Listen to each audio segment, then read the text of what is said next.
ఈ మూర్తి కృష్ణుడు గోవుతోటి ఉన్నటువంటి పాలరాతి విగ్రహం చాలా వైభవపేతంగా ఉంది.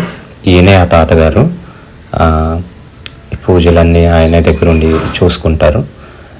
ఎవరో భక్తులు దండ మరియు నైవేద్యం కోసం స్వీట్స్ తీసుకొచ్చారు. ఆయనే నివేదిత చేసి అందరికీ పంచిపెట్టారు. ఈరోజు కృష్ణాష్టమి సందర్భంగా కొన్ని ప్రసాదాలు కూడా తయారు చేశారు, లైక్ పులిహోర, దద్దోజనం లాంటివి. అవి కూడా మీకు లాస్ట్లో వీడియోలో చూపెడతాను. సో ఇక్కడ ఏంటంటే హరే కృష్ణ మహామంత్రం జపించుకోవచ్చు. చాలా ప్లెజెంట్గా ఉంటుందండి. ఈ టెంపుల్ ఎదురుగానే ఒక చెరువు కూడా ఉంది. అలాగే చుట్టూరు గ్రీనరీ తోటి ఎంతో ఆహ్లాద